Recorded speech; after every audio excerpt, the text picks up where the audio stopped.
बिस्मिल्लाहिर्रहमानिर्रहीम। अस्सलाम वालेकुम। आप देखिए कि वो वक्त आ गया है कि खेल अब सबके हाथ से निकल चुका है। ताजरों ने ऐलान कर दिया है, उन्होंने अपने बिल जला दिए हैं। उन्होंने कहा है कि अब आज के बाद हम बिल नहीं देंगे और किसी की माइकी लाल की जरूरत नहीं, आए ज़रा और आकर हमसे बिल कलेक्ट करके दिखाए। किसी के बाप की जरूरत है तो हमारा मीटर काट कर दिखाए, हम उसकी जिंदगी को जहन्नुम ना बना दें तो बात कीजिएगा। हुआ यूं है कि ये जो साहब आपकी स्क्रीन पर आ रहे हैं, इन्होंने, ये ताजरों की कम्युनिटी है पूरी, इन सब ने ऐलान किया है, पूरे कराची के ताजरों ने, आज के बाद हम बिल पे नहीं करेंगे और कोई अगर यहाँ पर मीटर काटने आया, हम उसका वो हशर करेंगे कि दोबारा कोई आएगा नहीं। जब मामला इस लेवल का हो जाए तो समझ लीजिए अब खेल सबके हाथ से निकलने वाला है। इससे पहले कि बिल्कुल एंड पर पहुंच जाए, सुधर जाए। ये जरा वीडियो देखिएगा। ये साहब गए हैं गली के अंदर और ये जनाब आए थे और के इलेक्ट्रिक की जानिब से मीटर काटने के लिए। इन सब ने मिलकर उसका भुड़कस निकाल दिया। इतना मारा है कि जिसकी इंतहा नहीं है। उसके बाद मार कर वो माफिया मांग कर गया। अब उन्होंने कहा कि जी हम इनके खिलाफ केस करेंगे। अब कितने लोगों के खिलाफ केस करेंगे? अब लोगों ने कहा है कि हमारी गली मोहल्ले के अंदर कोई मीटर काटने वाला आया, अगर हमने उसका इस तरह का हशर ना किया तो फिर हमारा नाम बदल देना। ये नारे लग रहे हैं। आप अंदाजा कीजिए, मीरपुर आज़ाद कश्मीर में उन्होंने कहा है कि कोई बंदा मीटर काटने आया तो डिस्ट्रिक्ट बार खड़ी होगी, उस शख्स के खिलाफ भी और उसके बड़ों के खिलाफ भी हम केसेस दर्ज करेंगे, उनकी जमानतें नहीं होने देंगे।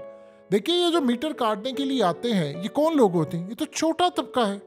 तो आप बताइए, जिसकी तनख्वाह छोटे स्केल पर काम करता है, क्या वो अफोर्ड करेगा कि वो 20-20, 25-25 केसेस भुगते? देखिए, एक एरिया में मिसाल के तौर पर 10,000 घर है और 10,000 घर में चंद लोगों की ड्यूटी लगी हुई है कि आपने करना, यानी 2-4 लोग लगा लें कि जी आपने फलाना करना। आप एक बात बताइए, आप 10,000 लोगों का मीटर काटने के लिए जाएंगे, वो छोड़ेंगे आपको? 10,000 घरों का, और उनमें से हर घर का एक एक केस आप पर हो जाए। यहाँ अगर किसी पर 100-125 केस हो जाए वो मरने वाला हो जाता है, और किसी पर 2 केस हो जाए तो वो बेचारा भुगतता रहता है। आप किसी बंदे के ऊपर केस कर देंगे, पूरे अमले पर कर देंगे, स्टे ऑर्डर ले आएंगे। अब बताइए उसके बाद क्या होगा? ये गेम सबके हाथ से निकल रही है। अब सबके हाथ से निकल रही है। कराची के ताजरों ने कहा है कि पूरा पाकिस्तान हम पाले, 70% पाकिस्तान, तुम हमारी बोटियां न छोड़ो। तुम ये समझ रहे हो कि हम बस चुप करके तुम्हें टैक्स देते रहे और बदले में क्या मिले? सिक्योरिटी इस मुल्क में जीरो, उसके बाद लाकानूनियत उरूज पर, खाना जीरो, सेहत जीरो, तालीम जीरो, और उसके बाद अब आप कह रहे हो कर्ज कोई और ले। अवाम ने तो नहीं लिया कर्ज कोई और ले, अवाम उसको चुकाती फिरे। बिजली महंगी करो, फलाना महंगा करो, डॉलर महंगा, पैम्पर महंगे, दूध महंगा, गैस महंगी, ये महंगा वो महंगा। लोगों की बस हो गई है और ये गेम किसी के हाथ में नहीं रही। देखिए, जब आपके मुल्क के अंदर ताजिर ठुकाई करेंगे, बताएं, वो जो एक वर्कर है वो कहेगा भाई मेरी बात सुने, आप जाए, आपका काम जाए भाड़ में, मुझे अपने आप को जूते नहीं पड़वाने, हम जा रहे हैं यहाँ से। जिसने करना वो कहेगा कि जाके एक्सीएन को कह देगा फलान। आप बताइए फिर आप क्या करेंगे? फिर आप इस सारी सूरत हाल में पुलिस को कहेंगे कि तुम साथ चलो, और उनके देखा देखी, उनके देखकर, उनके सामने रखकर लोग कहेंगे ठीक है जी मीटर काटना, पुलिस को लेकर चले। तो आप बता दीजिए, अवाम जब सामने हो जाएगी फिर उसके बाद क्या होगा? यानी फिर ये पुलिस और अवाम और ये फलाना, ये कब तक चलेगा? क्या पूरे मुल्क में पुलिस जाती फिरेगी हर एक के घर में, और उसके बाद लोग अगर खड़े हो जाते आगे? ताजरों ने कह दिया नहीं। और उन्होंने एक और भी बात की है, जो धमकी दी है उन्होंने। एक तो उन्होंने कहा हम धरना देने जा रहे हैं, उसके लिए आप तैयार रहिएगा, पूरे मुल्क के अंदर बिजली और ये वो सारी सूरत है। दूसरा उन्होंने एक और भी बात कही है, उन्होंने कहा है कि हम कारोबार भी शट डाउन करेंगे, फिर कलेक्ट कर लो टैक्स, फिर कर लो, फिर जहां से होता है फिर कर लो, फिर पूरा मुल्क मर रहा है तो मरे। फिर हम जब कारोबार ही बंद कर देंगे तो फिर तुम्हें टैक्स कहां से कलेक्ट होगा? वैसे तो भी चल नहीं रहा, बिल्कुल ही शट डाउन कर लेंगे। फिर कलेक्ट करना है जिससे टैक्स जाके कर लो। तुम्हें टैक्स कलेक्ट करने के लिए तुमने आईएमएफ को कहा, उन्होंने कहा जी फलाना इनसे लूट, यानी आप जाकर आईएमएफ से मुआहदा करो, मुआहदे को रिलीज भी ना किया जाए और अवाम दे टैक्स और उसके बाद उसको बदले में। अब ये सूरत हाल है। देखिए हमारे पास आईएमएफ का कर्जा चुकाने के लिए क्या है, गैस महंगी, बिजली महंगी, पेट्रोल महंगा, आपके पास है क्या? जब आप ईरान से 40% स्मगलिंग करके पेट्रोल लेकर आ रहे हैं 18 रुपए का, तो कौम को दे देना 50 रुपए का ना, 60 रुपए का दे दे। अच्छा कभी आपका चक्कर लगे बलूचिस्तान की साइड से, बॉर्डर के जितने करीब, याद रखिएगा, बॉर्डर के जितने करीब भी आप जाएंगे, वहां से जो ईरान के बॉर्डर के करीब जितने पेट्रोल पंप्स हैं, वहां आपको तेल सस्ता मिलेगा। यानी मिसाल के तौर पर हो सकता है आपको किसी जगह 150 का मिल रहा हो, किसी जगह 160-70 का मिल रहा हो। जो जो आप आगे जाते जाएंगे आपको डिस्टेंस बढ़ता जाएगा, आपको महंगा मिलता जाएगा। तो इसका मतलब है कि वो जो तेल आपका बिक रहा है, तो इस सारी सूरत हाल में ईरान से आ रहा फायदा मिल रहा है ना, तो इसको अगर 40% लेकर आ रहे हैं तो इसको आवाम को दे दे, मुंतकिल कर दे। लेकिन आवाम को अगर मुंतकिल कर दिया तो जो खा रहे हैं बैठकर वो कैसे खाएंगे, वो अरबों का कैसे खाएंगे सारे का सारा मामला।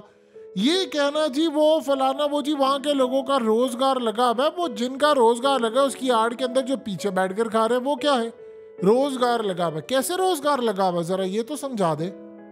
देखिए एक बात आप ज़हन में रखिएगा, ये मनाजिर हौसला अफजा नहीं है। लोग कह रहे हैं कि भाई आप हमारे से बिल कलेक्ट करें, आप फलाना करें, आप ये करें वो करें, और हम चुप करके बैठे रहे, हमारा कारोबार नहीं चल रहा। एक बंदा है वो 50,000 कमाता है, आप उसको 60,000 का बिल दे दें। अब आप जरा देखिए, आज ये आपको एक सैंपल दिखा रहे हैं, 29 यूनिट का बिल किस तरह आता है 5,000। क्या इस मुल्क के अंदर हम अमेरिका में रह रहे हैं? यानी ये कभी ऐसे मनाजिर आपने देखे थे कि यानी 29 यूनिट का आपका बिल 5,000 रुपये आना शुरू हो जाए? ये आज से पहले कभी देखा ही नहीं है। और फिर इस सारी सूरत हाल के अंदर लोगों की कैपेसिटी अब जवाब देना शुरू कर गई है। यानी आप देखिए कॉस्ट ऑफ इलेक्ट्रिसिटी कितनी है और फलाना क्या है, ये वो चीज़ें हैं जो असल में लोग कह रहे हैं कि अब हमारे कंट्रोल में नहीं रही। तो बताइए आप कितनी देर तक इसको चलाएंगे? अब तो ताजिरों ने कह दिया कि भाई हम करें हड़ताल, तुमसे जो होता है कर लो, कारोबार हम नहीं चलाएंगे, हमारे आसरे के ऊपर ही मुल्क का सारा बजट चलता है। ये जितने सरकारी मुलाजिमीन है कहाँ से पैसा लेते, इनके तनख्वाहें कहाँ से जाती? बताएं अदालतों में इंसाफ हो रहा है? हो रहा है इंसाफ? लोगों के टैक्स से पैसे जाते हैं, कितना फायदा हो रहा है लोगों को? 0/0। तो बताएं फिर लोग क्यों करेंगे? एक बंदा सुबह से लेकर रात तक काम करे, आप उसका 90% टैक्स में ले जाएं, 95% महंगाई से किसी भी तरह से, आप बताइए वो जो 5% रह गया है उसे अपने घर को वो कैसे चलाएगा? या तो आप उसके बदले में उसको मेडिकल दे रहे। देखिए अगर बच्चे प्राइवेट स्कूलों में, अस्पताल प्राइवेट, ट्रांसपोर्ट प्राइवेट, उसके अलावा तमाम फैसिलिटीज प्राइवेट, गवर्नमेंट के तमाम इदारे आपसे माल खाएं, उसके बाद वापडा से लेकर तमाम इदारा आपने कोई काम करवाना है वहां पर पैसा लगे, तो फिर आप इतना बता दें कि वो बंदा कहता है मैं टैक्स क्यों दूं और मेरे टैक्स का मुझे क्या फ़ायदा है, ये बता दें। आप यूरोप के अंदर होते हैं, डेनमार्क, स्विट्ज़रलैंड, अब वहाँ की जेलें देखें, आपको लगेगा 5 स्टार होटल है, वहाँ पे लोगों के ऊपर टैक्स लग रहा है, वो कहते हैं ठीक है। अब वो फिर भी रिलक्टेंट है, लेकिन उसके बाद यहाँ तो ले ही जा रहे हैं, ले ही जा रहे हैं, ले ही जा रहे हैं, और मिलता क्या है? 0/0। तो आप बताइए कि क्या इस सारी सूरत हाल में लोग टैक्स देंगे खुशी से? कभी भी नहीं। अब लोग कह रहे हैं कि हमारी कैपेसिटी से चीज़ें जा रही हैं बाहर, हम किसी सूरत इन तमाम चीज़ों को मैनेज नहीं करेंगे। हाँ, अगर आपने इस सारी सूरत हाल के अंदर लोगों को समझना है कि लोग कितनी बुरी तरह शैटर्ड हो चुके हैं, तो आप लोगों में जाएं। लेकिन एक बात ज़हन में रखिएगा, अब ये जो अगर पूरे मुल्क के अंदर ये मामला फैल गया, आपने तो आईएमएफ से वादा किया, अभी तो हो सकता है आपने 20 रुपये यूनिट मजीद बढ़ाने हो, आपने वादा किया हुआ है। तो जब आपके मुल्क के अंदर ऐसी सूरत हाल पैदा हो जाएगी, पूरा मुल्क बिल नहीं देगा, तो आपने चलाना कैसे, निज़ाम कैसे चलेगा? और एक दफ़ा लोग खड़े हो गए, उन्होंने कहा जी हमने बिल नहीं देना, तो आप कहीं से भी बिल कलेक्ट नहीं कर सकते। ये मामलात वो हैं जो लोगों के हाथ में अब नहीं रहे। इसका हल ये है कि बिजली की कीमतें कम करें। जब आप बिजली की कीमतें कम करेंगे तो तो फिर मुल्क के लिए भी बेहतर होगा और लोग काम करेंगे, ना कि वो टैक्स देते जाए, ना कारोबार हो ना कोई और मामला हो।